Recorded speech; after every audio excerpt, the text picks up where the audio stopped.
भगवद गीता यथारूप अध्याय द्वितीय श्लोक संख्या 66 शब्दार्थ अनुवाद तात्पर्य कृष्ण कृपा मूर्ति श्री श्रीमद अभय चरणारविंद भक्ति वेदांत स्वामी श्री प्रभुपाद द्वारा नास्ति बुद्धिर अयुक्तस्य न चायुक्तस्य भावना न चा भावयत शांतेर अशांतस्य कुतः सुखम न अस्ति नहीं हो सकती बुद्धि।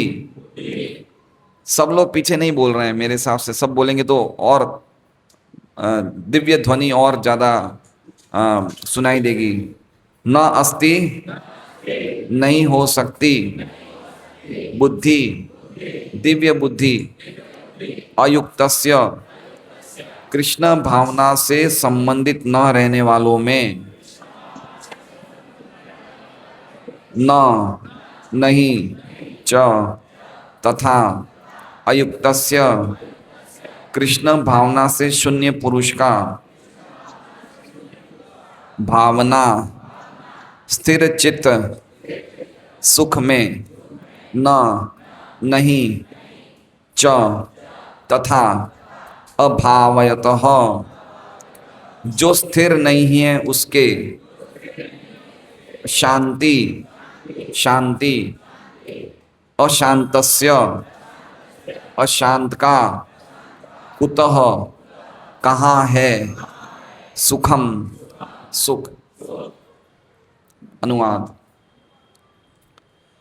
जो कृष्ण भावनामृत में परमेश्वर से संबंधित नहीं है उसकी न तो बुद्धि दिव्य होती है और न ही मन स्थिर होता है, जिसके बिना शांति की कोई संभावना नहीं है।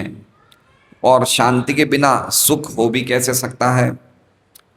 तो बहुत ही सुंदर श्लोक है और हमारे जीवन के लिए बहुत ही गंभीर, महत्वपूर्ण और अति आवश्यक श्लोक है ये। दोनों श्लोक 65 और 66। तो हम लोग प्रयास करेंगे समझने का। ये लाइन बहुत ही इंपॉर्टेंट है, सबसे आगे सभी लाइनें इंपॉर्टेंट है, लेकिन शांति के बिना सुख हो भी कैसे सकता है। मेरे पीछे वापस बोलिए, शांति के बिना सुख हो भी कैसे सकता है। शांति के बिना सुख हो भी कैसे सकता है। पैसे के बिना सुख हो भी कैसे सकता है। शाबाश। तो क्या कमाना है, शांति कमाना है या पैसा कमाना है, क्या कमाना है। जब तक शांति नहीं है सुख नहीं है ना।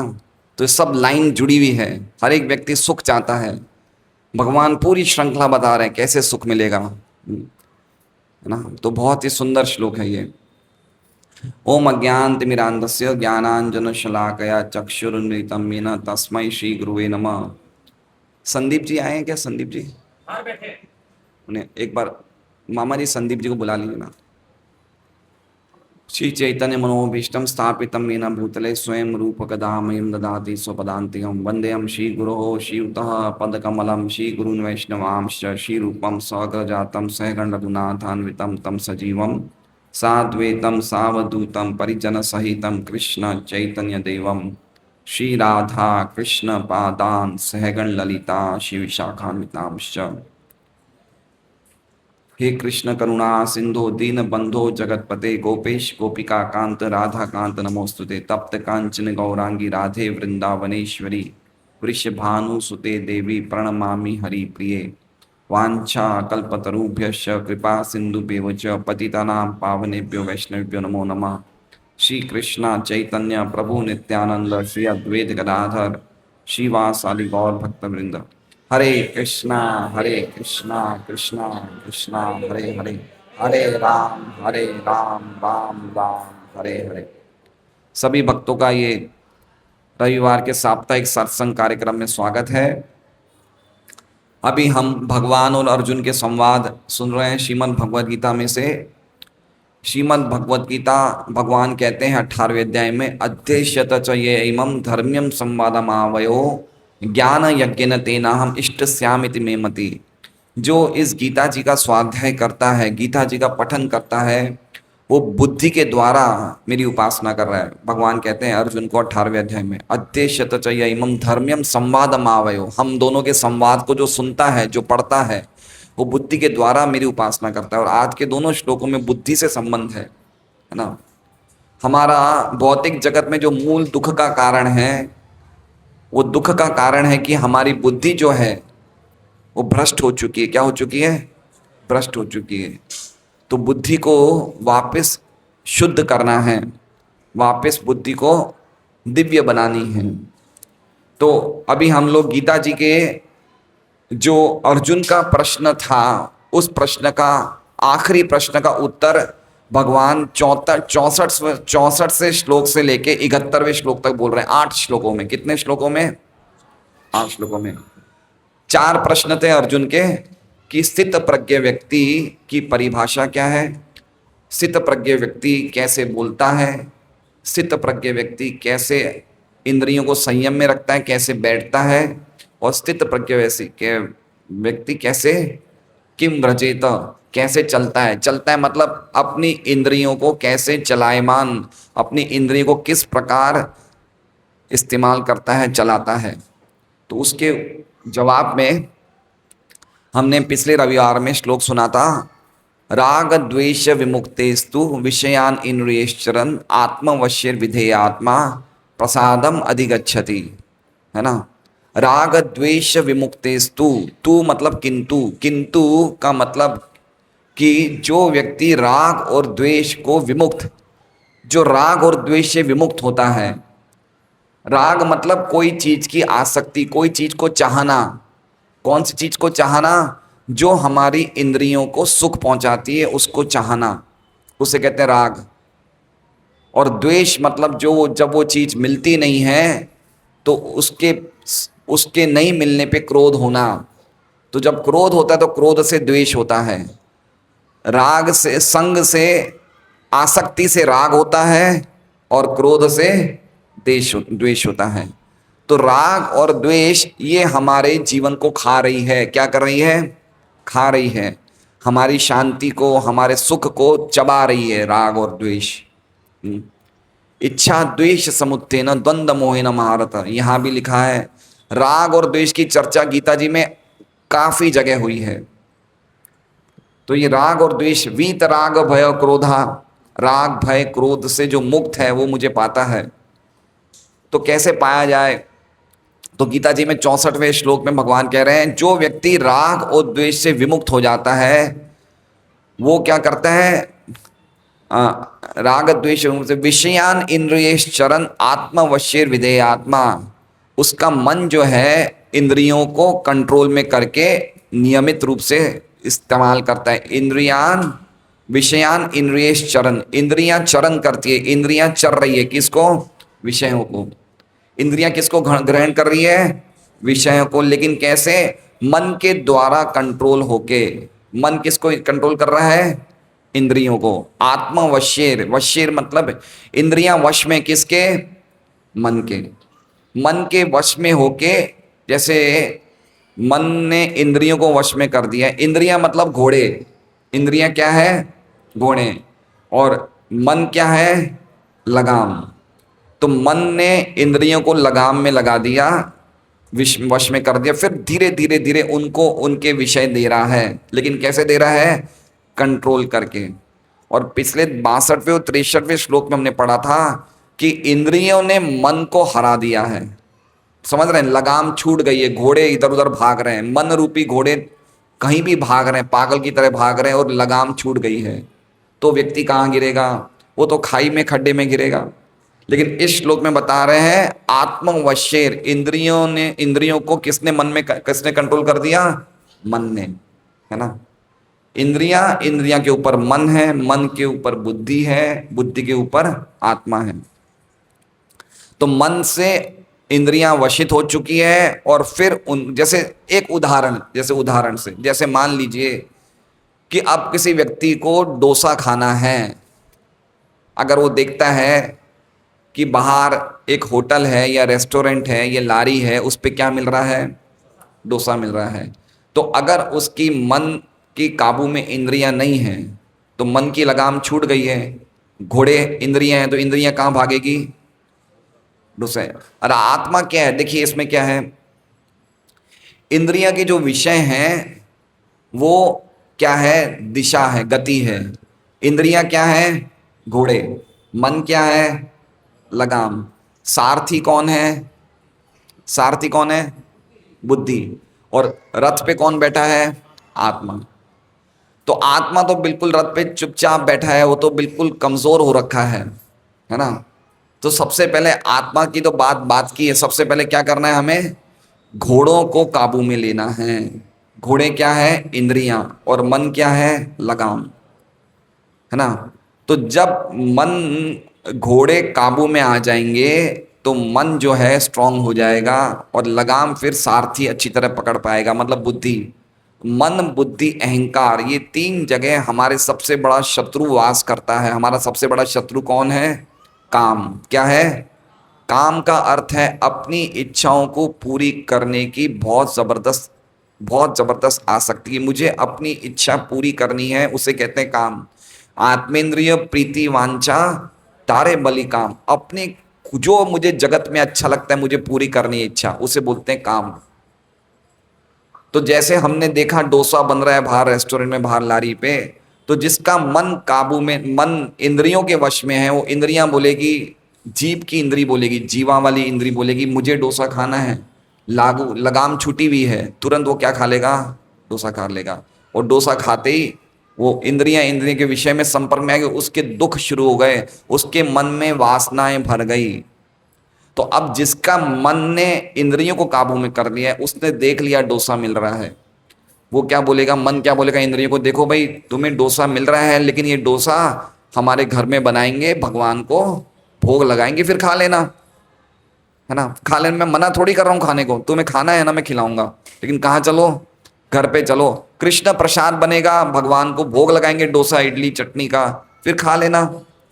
तो इंद्रियों ने उसकी बात मान ली। क्यों? क्योंकि मन के कंट्रोल में इंद्रियां हैं, है ना। तो घर में जाते हैं, डोसा वोसा खाते हैं, भगवान को भोग लगाते हैं। तो इस प्रकार क्या हो गया? आत्मवशीर। इंद्रियां किसके कंट्रोल में हो गई? मन के कंट्रोल में। मन किसके कंट्रोल में? आत्मवशीर विधेय। आत्मा विधि के कंट्रोल में मन है। विधि मतलब शास्त्रों के कंट्रोल में, भगवान के मन में कंट्रोल है। मन ने क्यों मना किया इंद्रियों को कि डोसा वहां मत खाओ? क्योंकि मन ने भगवान गीता में सुना है, क्या सुना है? कि अगर बिना भोग लगा हुआ खाते हैं तो पाप खाते हैं। तो मन किसके कंट्रोल में? शास्त्रों की बातों के। और मन के कंट्रोल में कौन है? इंद्रियां। तो जब मन के कंट्रोल में इंद्रियां होती है, इंद्रियां वश में आ जाती है, तो क्या हो जाता है? हम राग और द्वेष से विमुक्त हो जाते हैं। जितना ज्यादा इंद्रियों को इंद्रिय विषय मिलेगी, उतना ज्यादा राग और द्वेष में वो और ज्यादा आसक्त हो जाएगा। इसलिए इंद्रियों को लगाओ, इंद्रियों विषय में है क्या लिखा हुआ है? विषयान इंद्रियेश चरण। चरण मतलब चरना। इंद्रियां चर रही है, विषयों को ग्रहण कर रही है, लेकिन किसके द्वारा कंट्रोल होके? मन के द्वारा। देखना है तुम्हें कुछ अच्छी चीज देखना ना, चलो मैं तुम्हें कृष्ण के दर्शन कराऊंगा, है ना। घूमने जाना है ना, संडे को घूमने जाना है ना, चलो सत्संग में जाएंगे, भक्तों के बीच में बैठेंगे। तो इंद्रियों को उनका भोजन दिया जा रहा है ना। अभी हम लोग कुछ खाएंगे, थोड़ी देर बाद कुछ सुनेंगे, कुछ देखेंगे, भक्तों को देखेंगे, आंखें शुद्ध हो जाएगी, कथा सुनेंगे, कान शुद्ध हो जाएंगे, है ना। हरे कृष्णा कृष्णा कृष्णा हरे हरे, हरे राम राम हरे हरे। जीवा से भगवान के नामों का उच्चारण करेंगे, जीवा शुद्ध हो जाएगी, वाणी शुद्ध हो जाएगी, भगवान का प्रसाद ग्रहण करेंगे, हमारा हृदय शुद्ध हो जाएगा। तो इंद्रियों को मना नहीं किया जा रहा है, सब कुछ दिया जा रहा है, लेकिन किसके द्वारा कंट्रोल होके? मन के द्वारा। मन कंट्रोल कर रहा है। तो क्या होता है ऐसी स्थिति में? क्या होता है? प्रसादम अधिगच्छति। उसे क्या मिलता है? ये 64वें श्लोक का हम वर्णन कर रहे हैं, जो हमने पिछले रविवार किया था। उसको क्या मिलती है? भगवान की कृपा मिलती है। प्रसादम अधिगच्छति। प्रसाद मतलब कृपा, है ना, कृपा मिलती है। अब आज के श्लोक में, मतलब 65वें श्लोक में टीका नहीं है, इसलिए खाली 65वें श्लोक को हम समझने का प्रयास करेंगे। प्रसाद मिलने के बाद क्या होता है? तो कह रहे हैं प्रसादे सर्व दुखानाम। जैसे ही भगवान की कृपा मिलती है, सर्व दुखानाम हानिर। सभी दुखों की क्या होती है? हानि हो जाती है। हानि मतलब नुकसान। किसका नुकसान होता है? दुखों का नुकसान मतलब दुख खत्म हो गए। हानि हो गई ना, हानि हो गई, नुकसान हो गया। किसका नुकसान हो गया? दुखों का। हानिर अस्योपजायते, उपजायते उत्पन्न होती है, हानि उत्पन्न होती है। दुख खत्म, क्या हो गया? दुख खत्म, है ना। लोग दुख खत्म करना चाहते हैं, सुख बढ़ाना चाहते हैं, लेकिन इस तरीके से दुख खत्म नहीं होगा। देखिए, जब तक हमें इंद्रियों को इंद्रिय विषयों का संपर्क देंगे तब तक दुख बढ़ जाएंगे, खत्म नहीं होंगे। ये सब साइंस है, ये कृष्ण भक्ति का विज्ञान है। गीता जी में भगवान कहते हैं 5वें अध्याय के 23वें श्लोक में, ये ही संस्पर्श जा भोगा दुख योनय एव थे। जो व्यक्ति इंद्रियों को इंद्रिय विषय से लगा रहा है वो दुख और ज्यादा उत्पन्न कर रहा है।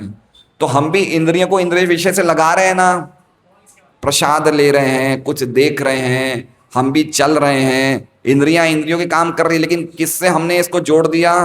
भगवान की सेवा से मन ने कंट्रोल। अभी मन नहीं लग रहा हमारा भगवान में, अभी हमारा भगवान में मन नहीं लग रहा, लेकिन हम लोग अभ्यास कर रहे हैं। मन ने इंद्रियों को पकड़ लिया, मन को भगवान के शब्दों ने पकड़ लिया, तो बात मान रहे। जैसे अभी मेरा रोज गीता जी का लेक्चर देने का मन नहीं करता है, अंदर की बात बता रहा हूं आपको, लेकिन मुझे पता है कि मुझे गीता जी पे प्रवचन देना है। ये मेरे पे ये मेरा मुझे आदेश दिया है महाराज ने, गुरु जी ने, भगवान ने आदेश दिया कि प्रचार करो। तो ये आदेश सुन के मन को लगा रहा हूं मैं। अभी अगर हमारा मन लगेगा परीक्षित महाराज की तरह या सुखदेव गोस्वामी की तरह, तो हम रात सुबह 6 बजे तक तो उठेंगे नहीं यहां से। सही बात है, अभी हमारी वो अवस्था नहीं कि हमें रस आ रहा है ना। लेकिन अभ्यास करने से, गीता जी में भगवान कहते हैं चंचलम ही मनः कृष्ण, मेरा मन बड़ा चंचल है, बड़ा जिद्दी है, बड़ा बलवान है, इसको कंट्रोल करना हवा को कंट्रोल करने से भी ज्यादा मुश्किल है। तो भगवान क्या कहते हैं? अभ्यास है ना तो कौनते वैराग्य। किससे? 2 चीज, अभ्यास और वैराग्य। मन नहीं लग रहा है, लगाओ। मन नहीं लग रहा है, नहीं आना है सत्संग में, फिर भी आओ, फिर भी आओ, बैठो, है ना। तो इस प्रकार से मन को लगाना है इंद्रियों को कंट्रोल करने में, मन को भगवान का संदेश सुनाना है, तो मन भी कंट्रोल में होगा। और इस प्रकार से क्या होगा? हमारे सभी दुखों का नाश हो जाएगा। हानिर अस्यो प्रसादे सर्व दुखानाम हानिर अस्योपजायते, दुखों की हानि। और फिर क्या होता है? प्रसन्न चेतसोई आशु, प्रसन्न चेत, हम लोगों का मन क्या होता है? तुरंत ही प्रसन्नचित हो जाता है, प्रसन्नचित हो जाते हैं। आशु मतलब तुरंत ही। और बुद्धि पर्यवतिष्ठते, बुद्धि हमारी तिष्ठते, तिष्ठते मतलब फिक्स हो जाती है। फिक्स मतलब समझ रहे हैं कि मुझे जीवन का मेरा उद्देश्य है भगवान की शुद्ध भक्ति करना, मेरा जीवन का उद्देश्य है ये भवसागर से निकलना, मेरा जीवन का उद्देश्य है कि मुझे ये साक्षात्कार करना है कि मैं शरीर नहीं हूं, मैं आत्मा हूं। मेरा जीवन का उद्देश्य है कि अब मैं बार बार माँ के गर्भ में प्रवेश नहीं करूंगा। इसे कहते हैं बुद्धि पर्यवतिष्ठते, बुद्धि तिष्ठ हो गई। बुद्धि क्या हो गई? बुद्धि पक्की हो गई, बुद्धि शुद्ध हो गई। इसे क्या कहते हैं? बुद्धि शुद्ध हो गई। बुद्धि, अभी हमारी बुद्धि बिल्कुल डल है, बुद्धि बिल्कुल बैठी हुई है, इसलिए हमें सुनने के बाद भी समझ में नहीं आता। तो बुद्धि पर्यवतिष्ठते। तो ये श्लोक हमने 65वां श्लोक है, इसमें टीका नहीं है, इसलिए इसकी चर्चा हमने खाली श्लोक के अर्थ समझ के कर ली। तो क्या अर्थ हो गया? जब भगवान का प्रसाद प्राप्त होता है, जब भगवान की कृपा प्राप्त होती है, तो हमारे सभी दुखों का नाश होता है, मन बड़ा प्रसन्न हो जाता है और बुद्धि हमारी स्थित हो जाती है। बुद्धि बिल्कुल व्यवसायत्मिका बुद्धि, बुद्धि एक ही दिशा में सोचती है। कौन सी दिशा में सोचती है? कि मुझे इसी जीवन में भगवान के धाम जाना है, ये भवसागर में नहीं रहना है, यहाँ दुख ही दुख है, कितने कष्ट हैं। फिर वो नक्की कर लेती बुद्धि की, अब मैं इंद्रिय विषयों में नहीं पढ़ूंगा, इंद्रियों को इंद्रिय विषय में नहीं। अब हमारे कितने भक्त हैं, होटल जाना बंद कर दिया, लारी पे खाना बंद कर दिया, टीवी पे कोई समाचार, सीरियल, पिक्चर, बॉलीवुड के गाने, हॉलीवुड के गाने वो सुनने बंद कर दिए, है ना। क्यों? बुद्धि फिक्स हो रही है। पहले बुद्धि फिक्स नहीं थी, तो बुद्धि फिक्स नहीं थी तो कभी देखते थे ऐसे सुख मिल जाएगा, यहाँ जाएंगे तो सुख मिल जाएगा, डुम्मस चले जाएंगे, सैंडविच खा लेंगे, कोको पी लेंगे, तो ऐसे भागते कूदते रहते थे बंदर की तरह। अब बुद्धि फिक्स हो गई है, तो बुद्धि फिक्स होने से क्या हो गया? एक ही काम बार बार करते हैं। क्या करते हैं? सुबह वही 4 बजे उठना, वही मंगल आरती करना, वही भगवान के नामों का जप करना, वही भागवत सुनना, एक ही काम। एक काम कोई कर सकता है क्या? है? अभी विकास बोलेगा कि मुझे कुल्लू मनाली जाना है, हर साल जाएगा क्या विकास कुल्लू मनाली? नहीं जाएगा, थक जाएगा। जो व्यक्ति इंद्रिय तृप्ति करता है वो एक काम में कभी लगता नहीं, उसका मन इधर उधर भागता रहता है। लेकिन हमारे भक्त पिछले कितने सालों से वही काम कर रहे हैं और उसमें भी उनका आनंद क्या हो रहा है? बढ़ रहा है। आज हम लोग बोलते हैं हरे कृष्णा कृष्णा कृष्णा हरे हरे, हरे राम राम राम। अब कल जब बोलेंगे ना तो हमारा सुख और बढ़ जाएगा। आनंदाम बुद्धि वर्धनम है, ये भगवान का नाम क्या है? विद्या वधु जीवनम। ये विद्या है ना, विद्या जितनी भी दिव्य विद्या है, आध्यात्मिक विद्या वधु है। वधु मतलब समझ रहे हैं? पत्नी है। किसकी? भगवान के नाम की, है ना। तो जो भगवान का नामों का नियमित रूप से जप करता है उसके पीछे कौन जाती है? उसकी पत्नी। पत्नी कौन है? विद्या। उसे सभी विद्या प्राप्त हो जाती है जो नियमित रूप से भगवान नाम का जप करता है। तो हमें क्या करना है नियमित रूप से? हरे कृष्णा कृष्णा कृष्णा हरे हरे, हरे राम राम राम हरे हरे। देखिए, अगर हम कृष्ण की सेवा नहीं करेंगे तो माया अपनी सेवा में लगाएगी। एक हमने माता जी को देखा, एक बार में 1.5 घंटा बात करी। किस पे? फोन पे। 1.5 घंटे में 12 माला हो सकती थी, लेकिन 1.5 घंटे फोन पे बात करी। क्या बात करी? ये बात करी कि नवंबर में जो शादी होने वाली थी हमें तो बुलाया नहीं, तुम भी मत जाना शादी में। ये बात पे पूरी चर्चा हो गई। तो माया ऐसे नचाती है हमें, ऐसे नचाती है। अगर हम भगवान में मन नहीं लगाएंगे तो कृष्ण भूली से जीव अनादि बहिर्मुख, अते माया तार दे संसार दुख। तो ऐसे हमें ऐसे हमें कष्ट पहुंचाती है माया, इस तरह से हमें भ्रमाती है माया। इसलिए भगवान के नामों का नियमित रूप से जप करने से हमारी इंद्रियां अपने आप ही संयमित होगी, है ना। भगवान का क्या नाम है? ऋषिकेश। और इंद्रियों को क्या बोलते हैं? ऋषिक। तो जब इंद्रियां भगवान की सेवा में लगेगी तो ही इंद्रियां कंट्रोल में होगी, अन्यथा कोई दूसरा उपाय नहीं है। माताएं थोड़ी आगे आ जाइए, पीछे जगह थोड़ा आगे आ जाइए।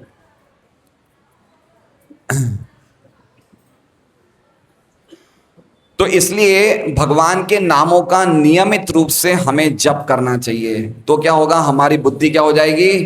बुद्धि पर्यवतिष्ठते, बुद्धि फिक्स हो जाएगी। अब हम आज का श्लोक देखते हैं।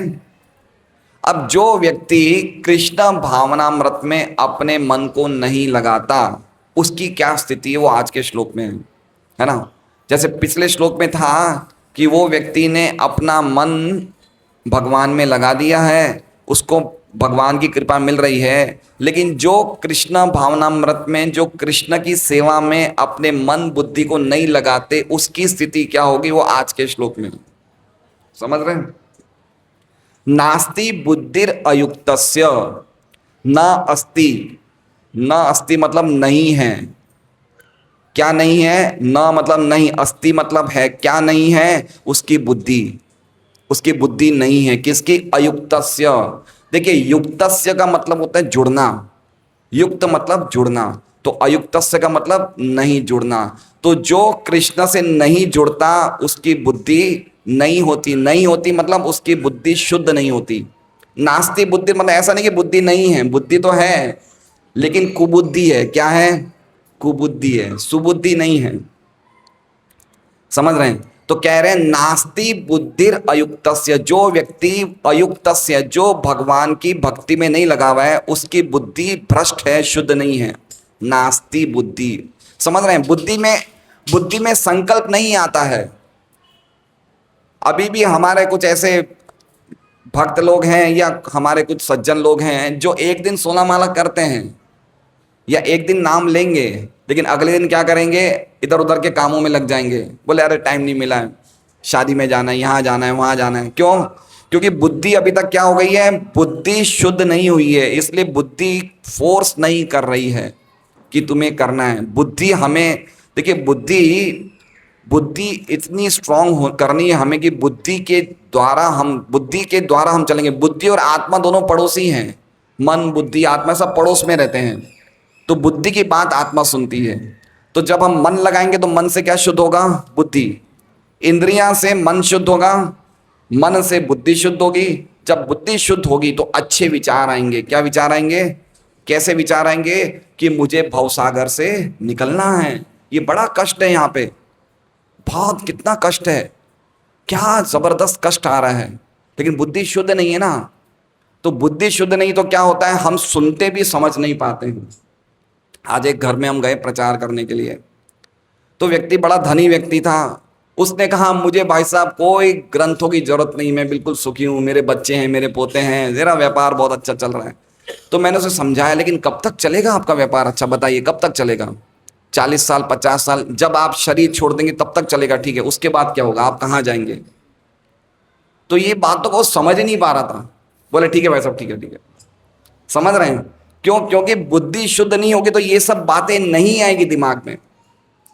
अभी हमारी बुद्धि क्या लगती है, देखिए मैंने एक घर में गया आज, तो एक एडवर्टाइजमेंट चल रहा था पियर्स साबुन का। किसका? पियर्स साबुन का। और जो मॉडल थी वो पियर्स नहा के इतनी हंस रही थी। तो पियर्स साबुन लगाने से सुखी हो जाता है क्योंकि व्यक्ति, कोई पियर्स साबुन लगाने से कैसे हंसने लगता है? हम इतने सालों से साबुन लगा रहे हैं, आज तक नहीं हंसे।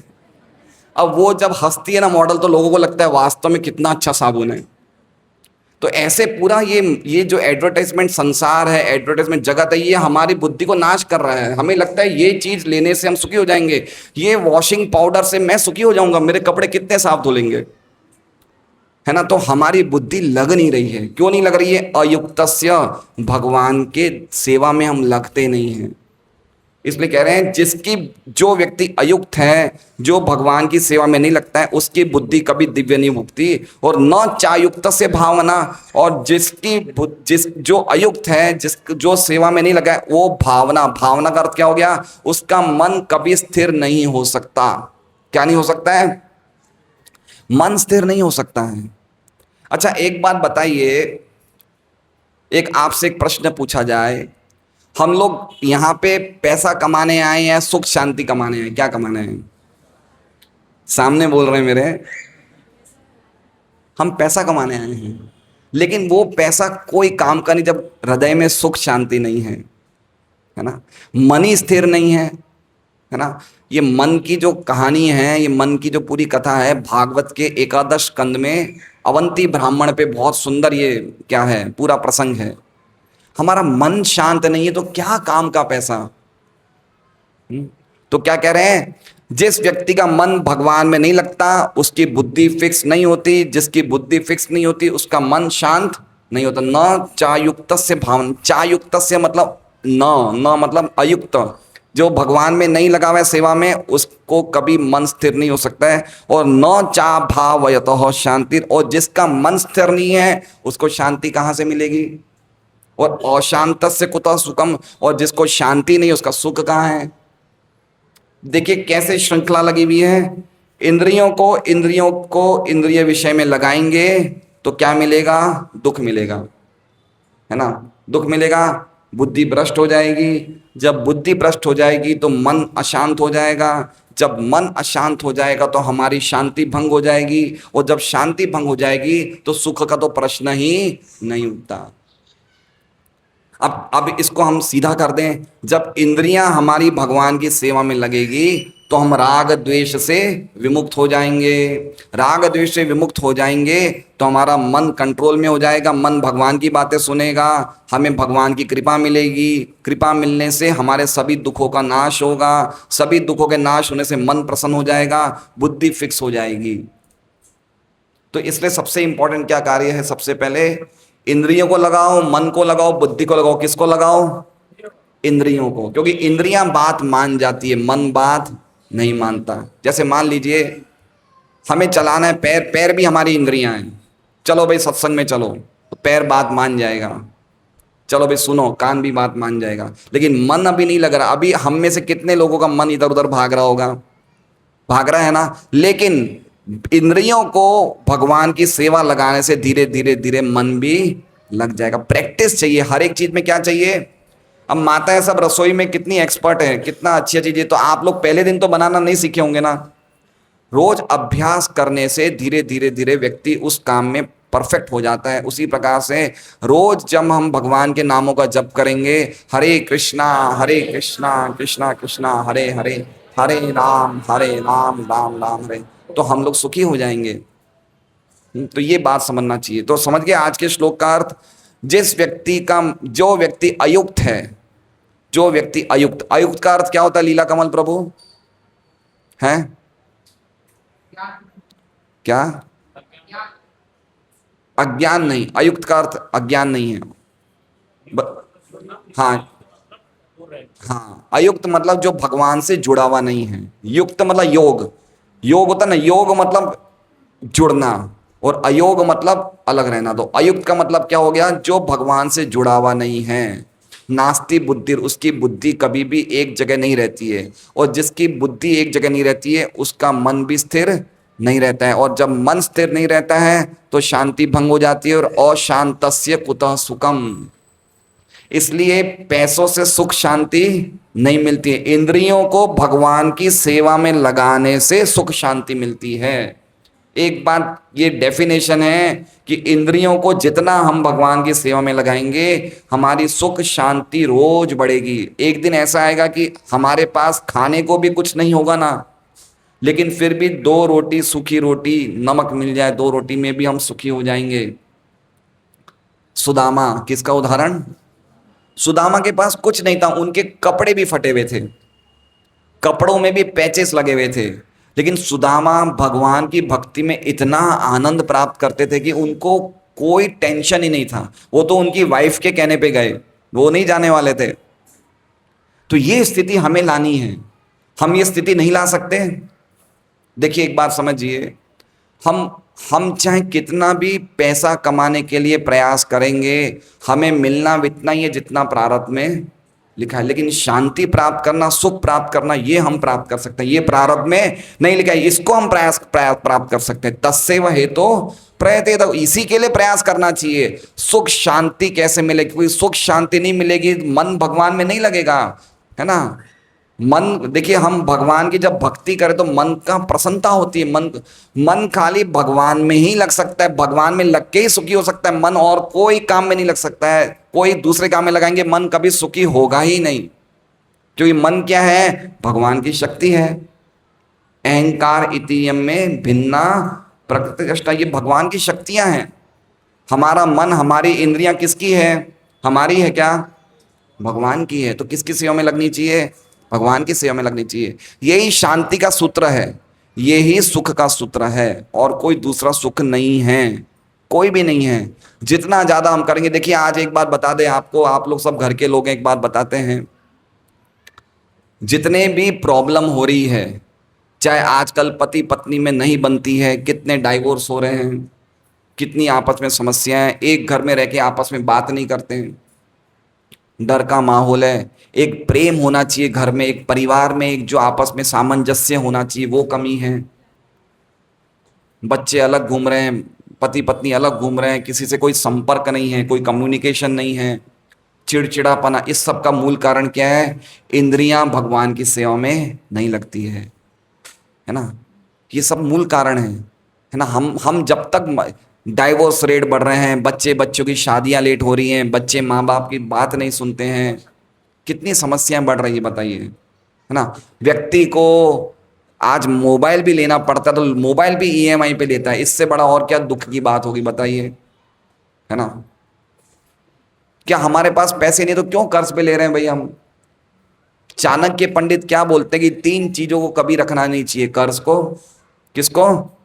कर्ज को, कोई बीमारी को, और घर में अगर कोई आग वाग लग जाए तो तुरंत ये 3 चीज, आग को तुरंत खत्म कर दो, बीमारी को मूल से खत्म कर दो, और कर्ज को खत्म कर दो। तो हम तो सब कुछ इसी में लगे हुए हैं, लोन ले रहे हैं, ईएमआई ले रहे हैं, इधर उधर भाग रहे हैं सुबह से लेके। ये हवा का प्रदूषण, ये नॉइस पॉल्यूशन, एयर पॉल्यूशन, कहाँ से मन शांत होगा? पूरे सुबह से लेके रात तक तो हम हाय पैसा, ये काम करना है, वो काम करना है, भागा भागी में पूरा जीवन बिता रहे हैं, तो कैसे मन शांत होगा? 60% स्कूल कॉलेज में पढ़ने वालों में आज की तारीख में 40 से 50% लोग बच्चे नशा करते हैं। सूरत की बात बता रहा हूं। क्यों? मन शांत नहीं है, इंद्रियों को इंद्रियों के विषय चाहिए, मन ने कंट्रोल किया नहीं है, जो खा रहे हैं, जो कर रहे हैं, उल्टे सीधी चीजें देखते हैं, उल्टी सीधी चीजें खाते हैं, क्या हमारा भविष्य है? हम समझिए हमारे पास गीता जी पढ़ने का समय नहीं है, हम कहते हैं गर्व से कहो हम कैसे हिंदू हैं? हमें ये नहीं पता गीता जी में कितने अध्याय हैं, कितने श्लोक हैं, कौन सा भक्ति योग का अध्याय है, कौन सा सांख्य योग का अध्याय है, हमें ये नहीं पता। तो ऐसे कैसे मन सुखी होगा बताइए? तो इसलिए नियमित जीवन जीना चाहिए, काम के टाइम पे काम करें, लेकिन सुबह का समय जो है, ब्रह्म मुहूर्त का समय है, वो भगवान को देना चाहिए। किसको देना चाहिए? भगवान को देना चाहिए। हम सुबह उठते ही हमें पलंग पे चाय चाहिए, चाय गरम चाहिए हमें, है ना। कुछ कुछ माताएं तो क्या करते हैं, सुबह बिना नहाए धोए पूरा घर का काम करते हैं, है ना। बिना नहाए धोए पूरा घर का काम करते हैं, 10-11 बजे नहाते हैं। अरे भाई नहा के ही कर लो, नहा के करने में क्या दिक्कत है? तो पॉइंट कहने का ये, दिन में 2 बार नहा लो, 3 बार नहा लो, नहाने की कोई कमी थोड़ी है। लेकिन हमें पता नहीं, हमें इसलिए हमने ये केंद्र खोला है कि गीता और भागवत पे शिक्षा दी जाए कि एक सुखी जीवन कैसे जिए। सुखी जीवन जीने का अधिकार भगवान ने हम सबको दिया है। व्यक्ति की परेशानी उसकी आवश्यकता से नहीं होती, उसके लालच से होती है ना। हमें क्या चाहिए भगवान दे रहे हैं, हमें हमें जो चाहिए भगवान दे रहा है, लेकिन हमारी चाहना क्या है? जब लोभ में बढ़ जाती है तो हम परेशान हो जाते हैं। क्या रोटी कपड़ा मकान नहीं मिल रहा है? हमें मिल रहा है, हमें सबको मिल रहा है। तो कैसे हमें जो हमें बिल्कुल आवश्यकताएं चाहिए, उसी आवश्यकताओं में कैसे सुखी हो सकते हैं? वो कैसे सुखी हो सकते हैं? जब हम हर एक चीज को कृष्ण से जोड़ देंगे। किससे जोड़ देंगे? कृष्ण से जोड़ देंगे। सबसे धनी व्यक्ति हिरण्यकश्यप था। हिरण्यकश्यप का नाम सुना होगा आपने। उसके पास क्या चीज की कमी थी बताइए? वो खाली आईब्रोज को ऐसे करते थे ना, ऐसे ऐसे, तो देवता पीछे छुप जाते थे, बादलों के पीछे। इतने शक्तिशाली थे। देवताओं के सब काम वो करते थे, हवा को कंट्रोल करना, बारिश को कंट्रोल करना, इतने शक्तिशाली थे। लेकिन भागवत में लिखा कि ये इतना शक्ति होने के बाद भी वो सुखी नहीं थे। सुखी नहीं थे। अपने बेटे, सुखी बेटे को देख के द्वेष करते थे कि ये मेरा बेटे के पास कुछ भी ताकत है, इतना सुखी कैसे है, मेरे में वो सुख क्यों नहीं है ना। तो अगर वास्तव में कुछ प्रयास करना है तो सुख पाने के लिए, और सुख पाने के लिए हमें कोई अलग से प्रयास नहीं करना है। कृष्ण भक्ति में पहले से ही सुख है। कृष्ण भक्ति का स्वभाव ही आनंदमय है। जितनी हम भगवान के नामों का जप करेंगे, भगवान की सेवा में लगेंगे। आज हमने देखा हमारे 4-5 बच्चे मृदंग बजा रहे थे, कितना सुंदर लग रहा था। मृदंग बजा रहे थे, मृदंग सीख रहे हैं बच्चे। तो ये असली अपने बच्चों को कृष्ण भक्ति में शिक्षित करना, उनको गीता भागवत के संदेश को सिखाना, ये हमारा माँ बाप का बड़ा असली धर्म है। तो जब तक हम अपने बच्चों को अच्छी शिक्षा नहीं देंगे, भगवान की शिक्षा, तब तक ना तो हम सुखी होंगे ना बच्चे सुखी होंगे। और भागवत में लिखा है कि वो माँ बाप जो अपने बच्चे को जन्म मृत्यु के चक्र से निकालने का प्रयास नहीं करते, वो माँ बाप बनने के अधिकारी नहीं है। तो बच्चों को अमेरिका भेजने के बदले गीता सिखानी चाहिए, भागवत सिखानी चाहिए। बच्चों को नियमित रूप से सत्संग में भेजना चाहिए, एकादशी का व्रत सिखाना चाहिए। कैसे हम कोई चीज खाओ बच्चों, भगवान को भोग लगा के खाओ। ये शिक्षा कौन देंगे? स्कूल में देगी शिक्षा? नहीं देगी। आप हजारों रुपए स्कूल में दे दोगे तो भी ये शिक्षा नहीं मिलेगी। ये माँ बाप देंगे, भक्तों भगवान के भक्त देंगे। इसलिए हमने अगली एकादशी से हम महिलाओं के साथ कुंवारी कन्याओं का भी प्रोग्राम रख रहे हैं, बहुओं का, कुंवारी कन्याओं का, अगली एकादशी में शाम को 4 बजे, कि हमारी लड़कियां जो ब्याहने वाली है वो ससुराल में जाके क्या उनको क्या कैसे वो जीवन जिए, उस पर पूरी शिक्षा होगी। तो हमें ये बच्चों को शिक्षित करना चाहिए। तो ये अशांतस्य कुतः सुखम, सुख पाने की लालसा भगवान की भक्ति में ऑलरेडी है। हमें क्या करना है? खाली 2 चीज कर लें। क्या 2 चीज? कोई नशा नहीं, कोई जुआ नहीं, कोई व्यभिचार नहीं, और कोई मांसाहार नहीं। ये 4 नियम, धर्म के 4 खंबे। और साथ में भगवान के नामों का जप। सुबह सुबह जल्दी उठ जाइए ब्रह्म मुहूर्त में। ब्रह्म मुहूर्त मतलब समझ रहे हैं? ब्रह्म मुहूर्त मतलब भगवान से बात करने का मुहूर्त। किससे बात करने का? क्या हमें भगवान से बात नहीं करनी? कितना सुख मिलेगा। आप कृष्ण के पास बैठ जाइए कुर्सी लगा के, सुबह सुबह अपने घर में मंदिर सामने, और कृष्ण के सामने बैठ के बोलिए हरे कृष्णा कृष्णा कृष्णा हरे हरे, हरे राम। कितना अच्छा लगता है। कृष्ण से हम बात करें, हे कृष्णा, मैं करोड़ों जन्मों से आपसे विमुक्त था, अब मैं आपके पास आना चाहता हूँ, कृपा करके आप मुझे शक्ति दे। मन को जितना भगवान में लगाएंगे तो ही मन सुखी होगा, और कोई दूसरा उपाय नहीं है ना। तो हम तात्पर्य पढ़ते हैं, प्रभुपाद जी का तात्पर्य। कृष्ण भावना भावित हुए बिना शांति की कोई संभावना नहीं हो सकती। कृष्ण भावना भावित का अर्थ क्या है कि जो कुछ भी हमारे पास है किसका है? कृष्ण का है। सबसे पहले समझना चाहिए। हम ये हाथ घुमा रहे हैं, बोल रहे हैं, आंखों से देख रहे हैं, ये सब कैसे हो रहा है?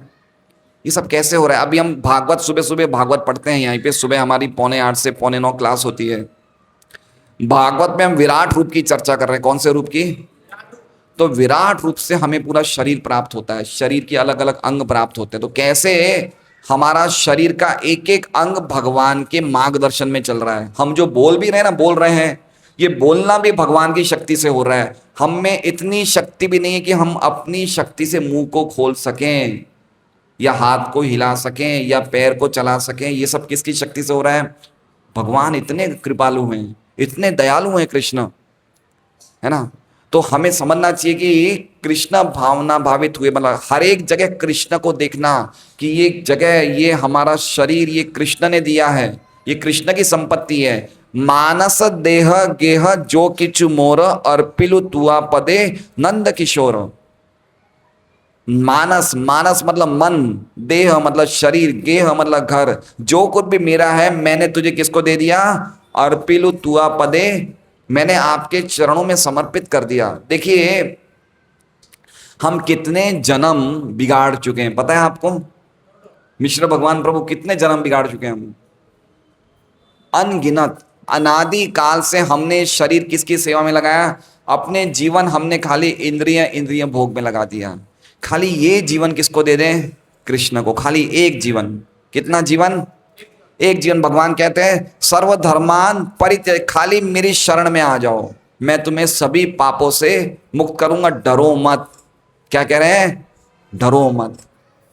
तो हमें समझना चाहिए कृष्ण कौन है ना। कृष्ण मतलब परम सत्य, सब कुछ कृष्ण से ही आ रहा है, हर एक चीज कृष्ण की है, कृष्ण के अलावा और कोई जगत में है नहीं, सब कुछ कृष्ण का है। देवता देवती देवी देवता जितने भी हैं सब कृष्ण के ही अंश हैं, कृष्ण की ही शक्तियां हैं, कृष्ण से स्वतंत्र कोई नहीं है। यही गीता भागवत का सार है, ये है ना, ये गीता भागवत का सार है। ईश्वर परम कृष्ण सचिदानंद विग्रह अनादिरादिर गोविंद सर्व कारण कारण। यही असली चीज समझनी चाहिए कि हर एक चीज के स्वामी कौन है? कृष्ण है। ये कृष्ण, ये सबसे पहला पॉइंट कि हर चीज के स्वामी कौन है? कृष्ण है। ये समझना है। हमारा शरीर, आत्मा, इंद्रियां सब किसकी हैं? कृष्ण की है। अच्छा आप ये बताइए, हम बोलते हैं शरीर हमारा है, आपने क्या चीज बनाई है शरीर में? एक उंगली बना सकते हैं हम, एक नाखून बना सकते हैं, बाल बना सकते हैं, बाल, बाल को काले करने वाली डाई बना सकते हैं, कुछ भी नहीं बना सकते हम। बताइए हर एक चीज कौन दे रहा है हमें? भगवान की शक्तियों से मिल रहा है सब कुछ। हवा, धूप, पानी, जल, सब कुछ भगवान की शक्तियों से मिल रहा है। तो समझना चाहिए किसकी संपत्ति है ये, किसकी संपत्ति है? कृष्ण की। तो किसके उपयोग में आनी चाहिए? कृष्ण के उपयोग में आनी चाहिए, है ना। हम बोल रहे हैं, हमारी वाणी कृष्ण की सेवा में लगनी चाहिए, हमारे कान कृष्ण की कथा में सुनने में लगनी चाहिए, हमारी जीवा भगवान का प्रसाद चखने में लगना चाहिए। इसी तो कहते हैं कृष्ण भावना मत। कृष्ण को हमेशा अपनी भावना में बनाए रखना, और अगर कृष्ण को नहीं रखेंगे तो क्या करेंगे? माया की सेवा में। कृष्ण सूर्य सम माया है अंधकार, जहान कृष्ण तहां नहीं माया अधिकार। आप कृष्ण से मन को हटाएंगे, कौन आपको पकड़ लेगा? माया पकड़ लेगी। तो समझना चाहिए कि हमारे सभी समस्याओं का एकमात्र रास्ता क्या है? भगवान के लिए अपनी भावना को जागृत करना। किसके लिए जागृत करना? सुबह उठते ही क्या बोले? कृष्ण कृष्ण कृष्ण। क्या बोले? हे कृष्ण आज आपने हमें जीवित रख दिया। क्या बोलना चाहिए? आज आपकी कृपा से हमारी आंखें खुल गई, हमें एक दिन मिल गया, आज तो मैं खूब भक्ति करूंगा आपकी। कृष्ण की भक्ति नव युवती है, रोज नई नई भक्ति कर सकते हैं। नई नई मतलब रोज दिन में हम जो भक्ति करते हैं वो एक नई भक्ति का रस मिलता है उसमें। ये कृष्ण की भक्ति का आनंद है, ऐसा आनंद है। हम देखिए जगत में कोई भी चीज को देखते हैं, एक बार देखेंगे, दो बार देखेंगे, बाद में उसका टेस्ट कम होता है नहीं होता है? सही बात है सुरेश जी। हमारी शादी होने वाली होती है तब हमारी बीवी क्या होती है? चंद्रमुखी होती है। कुछ समय के बाद क्या होती है? सूर्यमुखी। बाद में क्या होती है? ज्वालामुखी हो जाती है ना? हम क्या क्या वचन देते कि तुम एक बार आ जाओ, मैं तुम्हारे चांद से तारे तोड़ दूंगा, ये कर दूंगा, वो कर दूंगा, लेकिन उसके पास साथ में रहने से धीरे धीरे टेस्ट फीका पड़ जाता है। सही बात है ना? यही है, ये भौतिक जगत का स्वभाव है। आप चाहे यहाँ पे कितनी भी चीजों को भोग करेंगे, वो चीज का बाद में धीरे धीरे उसमें मन हट जाएगा। लेकिन भगवान की भक्ति कैसी है? जितनी रोज करेंगे उससे आनंद बढ़ेगा, आनंद और बढ़ेगा। आप बताइए 16 माला हम इतने सालों से कर रहे हैं, अभी कोई भी भौतिक जगत का नाम आप कितनी बार लोगे? जीव दुख जाएगी। लेकिन हरे कृष्णा बोलने से कितना सुख मिलता है ना? क्योंकि ये हमारा असली जीवन है। हम लोग भगवान के धाम में जाके कर, हमारा घर कौन सा है बताइए? हम लोग गोडादरा में रहने का हमारा घर नहीं है, ये तो हमारा अस्थाई निवास है। सच्चा निवास क्या है? भगवान का धाम, सनातन आकाश, जहां पे कोई जन्म नहीं है, कोई मृत्यु नहीं। वहां जाना, तो वहां जाके हम करेंगे क्या?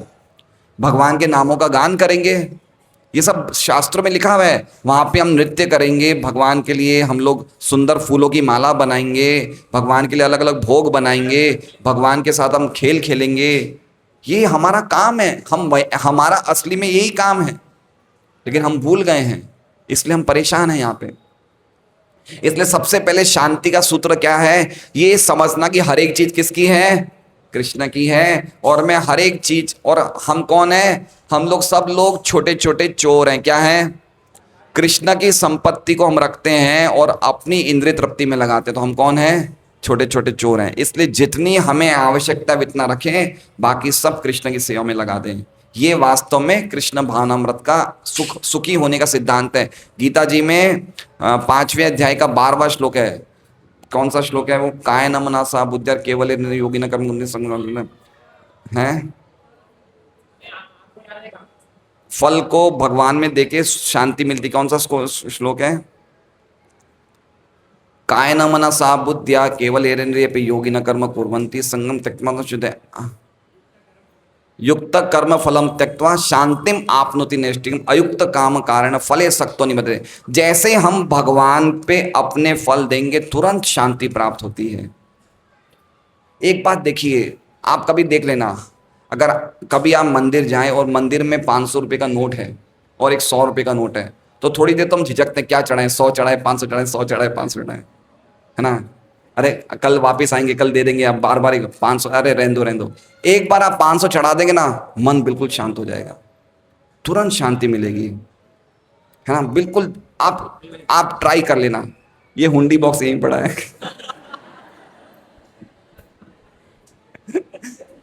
ट्राई कर लीजिएगा, बड़ा अच्छा लगेगा। कुछ देना ना, एक्चुअली में क्या है, समस्या क्या है कि हम पैसे से अलग नहीं होना चाहता है, हम पैसे से बिछड़ना नहीं चाहते। यही हमारे दुख का कारण है। हम पैसों को अपने पास घिरा हुआ रखना चाहते हैं, कि देखना चाहते हैं। और पैसे की सबसे अच्छा सदुपयोग क्या है? पैसा कौन है? लक्ष्मी। लक्ष्मी जब नारायण के चरणों में रहेगी तो ही अच्छा लगेगा। सबसे अच्छा पैसे को रखना क्या है? उसको नारायण के चरणों में रखो, लक्ष्मी को, है ना? तो इस प्रकार से हमें देखना चाहिए मन को कैसे, हमारा जीवन का अल्टीमेट क्या है? सुखस्य शांत से कुतः सुखम। हमें शांति प्राप्त करनी है, सुख प्राप्त करना है। कृष्ण भक्ति के अलावा और कोई दूसरा उपाय नहीं है। जब तक आत्मा यानी कि हम भगवान की सेवा में नहीं लगेंगे, ये काम नहीं हो सकता, नहीं हो सकता, नहीं हो सकता। अतः 5वें अध्याय में 5.29 में इसकी पुष्टि की गई है कि जब मनुष्य ये समझ लेता है कि कृष्ण ही यज्ञ तथा तपस्या के उत्तम फलों के एकमात्र भोक्ता हैं और समस्त ब्रह्मांड के स्वामी हैं तथा वे समस्त जीवों के असली मित्र हैं, तभी उसे वास्तविक शांति। सबसे अच्छे मित्र हमारे कौन हैं? कृष्ण हैं, है ना? हमारे परिवार वाले हमारे साथ कितने समय रहेंगे? जब तक हम जीवित हैं तब तक। सही बात है लोटन दास जी?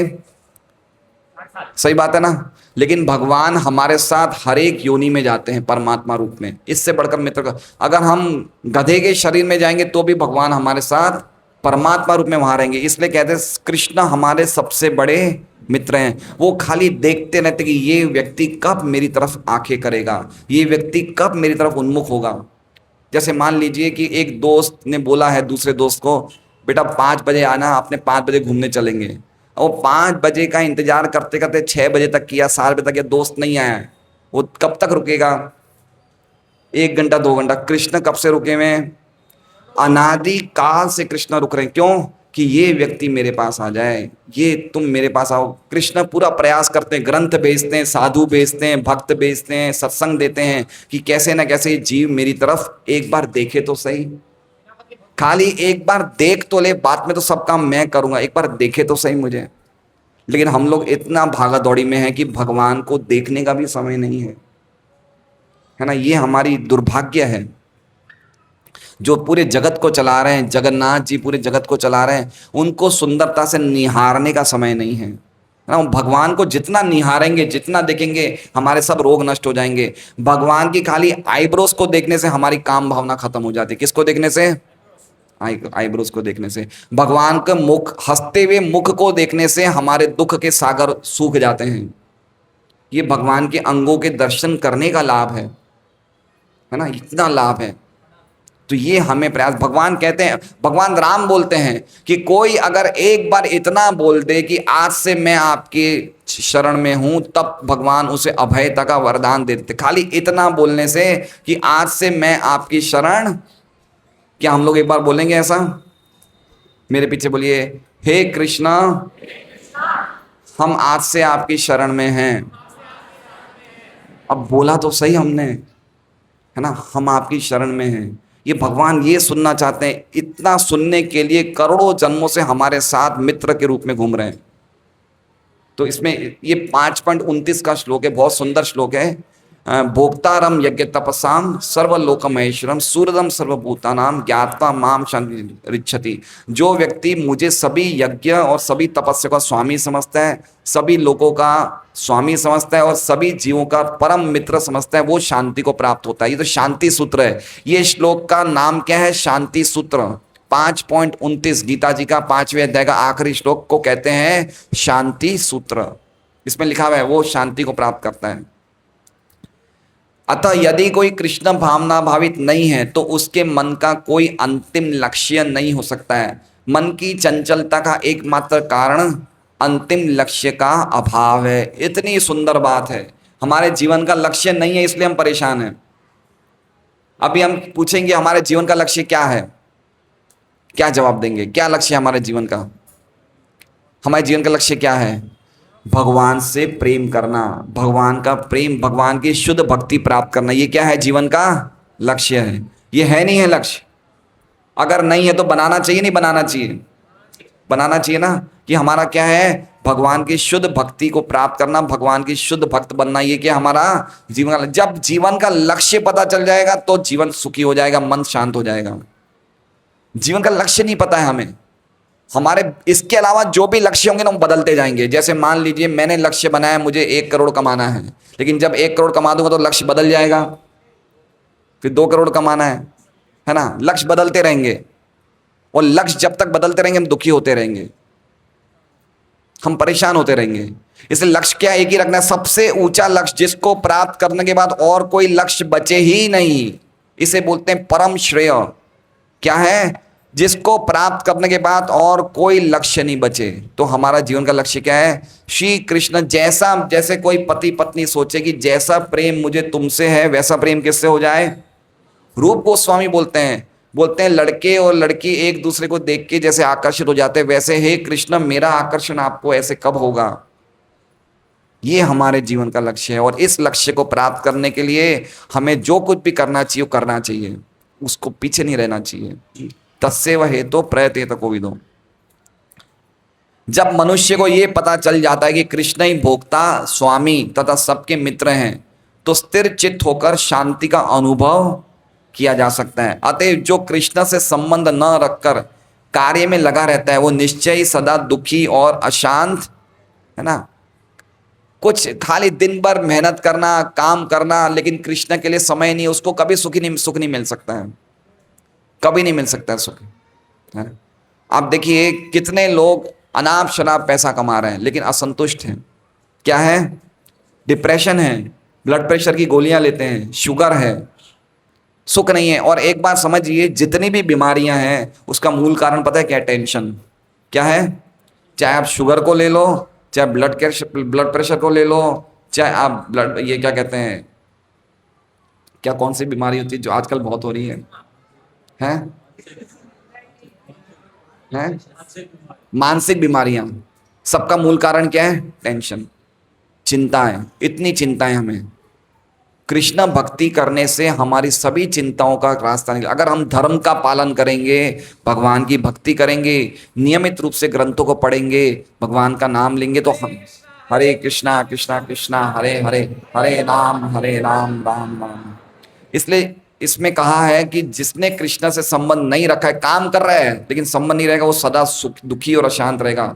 भले ही वो जीवन में शांति तथा आध्यात्मिक उन्नति का कितना ही दिखावा, हम क्या बोलते हैं भाई साहब कैसे हो, बड़े अच्छे हैं, बड़े अच्छे हैं, लेकिन अंदर से हमें सबको पता है हम दुखी हैं, कितने परेशान हैं, है ना।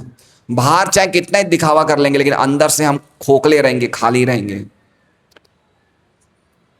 कृष्ण भावनामृत स्वयं प्रकट होने वाली शांतिमय अवस्था है जिसकी प्राप्ति कृष्ण के संबंध से ही हो सकती है। श्रीमद् भगवद गीता यथारूप की जय, शील प्रभुपाद की जय। मेरा निवेदन है, हम लोग रोज सुबह भागवतम कक्षा रखते हैं, सुबह 8:45 से 8:45। आप लोग नियमित पूर्वक आइए। और एक और निवेदन है, देखिए समय बहुत कम रह गए हमारे पास, हम सबकी उल्टी गिनती शुरू हो गई है, ठीक है, समय नहीं बचा है। और भगवान की कृपा से शरीर स्वस्थ है, हाथ पैर चल रहे हैं, मन स्वस्थ है। इसी समय हमें कृष्ण भक्ति स्वीकार कर लेनी चाहिए। प्रहलाद महाराज क्या बोलते हैं? 5 साल की उम्र में व्यक्ति को भक्ति करनी चाहिए। क्या बोलते हैं?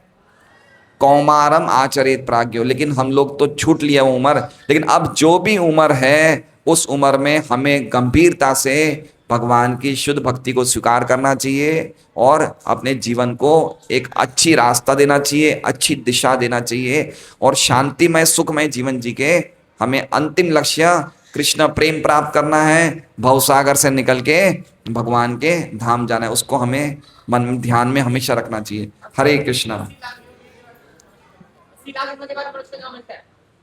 पहली बार कौन कौन भक्त आए हैं? First time